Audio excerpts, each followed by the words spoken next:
дар бораи зиндагӣ ва фаъолияташ медиҳем. Нақши асосӣ бо номи Мирон бозидааст. маълумот дар бораи кӣ будани дӯстдухтари ӯ пайдо шуд. ҷавонон 7 сол боз якдигарро мешиносанд, аммо писар ба нақшофарӣ яъне актёрӣ таваҷҷӯҳ надошт. бо баландии 1 метр 80 сантиметр, вазнаш бошад тақрибан 75 килограмм мебошад. ӯ танҳо дар бораи фаъолияти корияш мухтасар нақл намудааст. то ин дам ӯ ҳамсар надорад. яъне ҳамон райҳон муносибати ҷиддӣ доштанашонро дар расонаҳо овоза намуда буданд. дар филми «Ишқ ва нафрат» хеле зиёд рашк мекунад. салому дуруди бепоён ба кулли шумо тамошобинони азиз. ин лаҳза дар бораи яке аз актёрҳои маъруфу машҳури Туркия ки дар филми «Ишқ ва нафрат» бо номи Мирон дар нақши асосӣ нақшофарӣ кардааст, маълумот дар бораи зиндагӣ ва фаъолияташ медиҳем. хеле ки ба мову шумо маълум аст, дар солҳои охир тамошобинон ба зиндагиномаи Акин Акинозу таваҷҷӯҳ зоҳир кардаанд. актёри ҷавони турк 5 сол пеш дар филмҳо пайдо шуда буд. дар тӯли ин муддати кӯтоҳ ӯ аллакай ба муҳаббати гарму ҷӯшони ҷомеа, эҳтироми ҳамкорон ва режиссёрон сазовор гашт. Акин Акинозу 29 сол пеш дар шаҳри Анқараи Туркия таваллуд шудааст. яъне ӯ 1 январи соли 1990 дар шаҳри Анқараи Туркия таваллуд шудааст. модари Акин ҳунарпешаи маъруфи турк Озлем Акинозу мебошад. дар воқеъ модар мехост ки писараш ба пои ӯ рафта сулолаи актёриро идома диҳад, аммо писар ба нақшофарӣ яъне актёрӣ таваҷҷӯҳ надошт ва баъд бештар ӯро ба илмҳои дақиқ ҷалб карданд. вай таҳсилро дар факултаи математика дар яке аз коллеҷҳои пойтахти Туркия бо муваффақият хатм кард. писари ягонаи волидони сарватманд, Акин ҳеҷ гоҳ ба пул ниёз надошт. онҳо дар пойтахт зиндагӣ мекарданд, он ҷо писарак мактаби ибтидоӣ ва миёнаро хатм кардааст. Акинозу нақша надошт ки дар синемо кор кунад. аз хурдӣ ӯро рақамҳо ва формулаҳо ҷалб мекарданд. вай масъалаҳои алгебраро ба таври олиҷаноб ҳал мекард ва бо аксиомаҳои геометрӣ ба осонӣ мубориза мебурд. ҷавонро ояндаи бузург дар соҳаи математика пешгӯӣ мекард ва коллеҷи дахлдори ватании худро хатм намуда, пас аз он ба Иёлоти Муттаҳидаи Америка кӯчид. дар он ҷо ӯ ба донишгоҳи бонуфузи Калифорния дохил шуда, волидонаш бошанд дар шаҳри Анқараи Туркия монданд. ҳунарманд оянда дар Иёлоти Муттаҳидаи Америка зиндагӣ карда, баъдан дар дилаш ишқи театру филм пайдо шуд. вай дар бисёр намоишномаҳо ширкат меварзад ва баъдан дар бораи он фикр мекунад ки аз ин парс актёр бошад. баъдан Акинро узви гурӯҳи театри донишгоҳ мегиранд. ӯ баъд аз дарсҳои донишгоҳ ба курсҳои омӯзишии актёрӣ машғул мешавад. дар синни 24-солагӣ ӯ аввалин таҷрибаи кинометографии худро мегузорад. ӯро барои нақшофарӣ дар филми «Иблиси истеҳсоли Славянӣ» Хорватия даъват мекунанд. нақш хеле ночиз буд, вале актёр таҷрибаи хеле хуб нишон дод. ӯ ба дили режиссёрон ва коргардони филм аз нахустин филми саркардааш аллакай роҳ меёбад.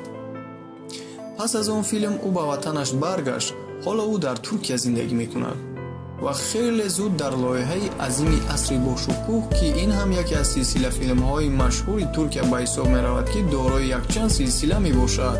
пас аз ин ба актёри ҷавон пешниҳодҳо барои иштирок дар наворбардории филмҳо, роликҳо зиёд мешавад, ки рӯз то рӯз актёрро дар ин касб ҳавас меояд ва ҳар як нақши ӯ посухи гарми тамошобинон мегардад.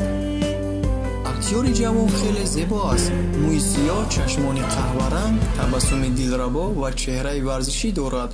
бо баландии 1 метр 80 сантиметр, вазнаш бошад тақрибан 75 килограмм мебошад. ҳаёти шахсии Акин Акинозу. Акин Акинозу то ба ҳол танҳо дар болоравии карьераи ҳунарии худ аст. аз ин рӯ дар бораи ҳаёти шахсии ӯ барномаҳо хеле ҳам кам аст.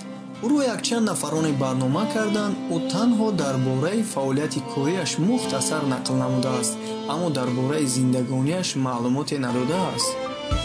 Акин Акинозу варзишро хеле зиёд дӯст медорад. вай ҳамарӯза ба фитнес барои обутоби бадан меравад.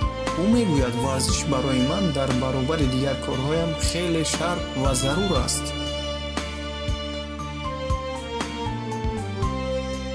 маълум аст ки ҷавон издивоҷ накардааст. то ин дам ӯ ҳамсар надорад. замоне буд ки Акинро бо актрисаи филми Ишқ ва нафрат Абру Шоҳин яъне ҳамон Райҳон муносибати ҷиддӣ доштанашонро дар расонаҳо овоза намуда буданд, аммо ҷавонон овозаҳоро рад карда изҳор доштанд ки онҳо танҳо дӯст ва ҳамкоронанд.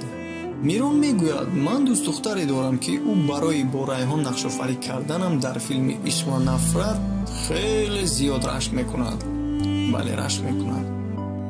дар аввали тобистони соли 2019 дар ҳоле ки дар наворгирии сериали Ишқ ва нафрат танаффуси кӯтоҳе ба амал омад ки дар он Акин нақши асосиро мебозид, яъне бо номи Мирон. дар ин танаффуси кӯтоҳ актёр ба артиш рафт ки дар он ҷо ӯ 1 моҳ хизмати ҳатмии ҳарбиро анҷом медиҳад. аксарашро дар либоси низомӣ падараш дар саҳифаи инстаграми худ нашр мекунад. дӯстони азиз, мегузарем ба филмографияи Акин Акинозу, яъне ӯ дар чанд филм иштирок кард, кадом сол ва бо кадом номҳо дар филмҳо нақшофарӣ кардааст. пас аз бозгашт аз Иёлоти Муттаҳидаи Америка, актёр нақши Алиро дар сериали машҳури Асри бо ҳашамат дар соли 2015 бозидааст. дар соли 2016 актёри ҷавони турк дар сериали Дӯстон хуб аст бо номи Юнус ҷалб карда шуд, аммо лоиҳа пас аз ба навор гирифтани чанд серияи он бинобар паст будани рейтинги ин филм баста шудааст.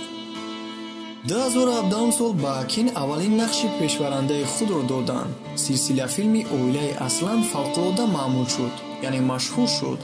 аммо хислати Мурод актёрро машҳур гардонд, яъне Акин дар ин филм бо номи Мурод нақшофарӣ кардааст.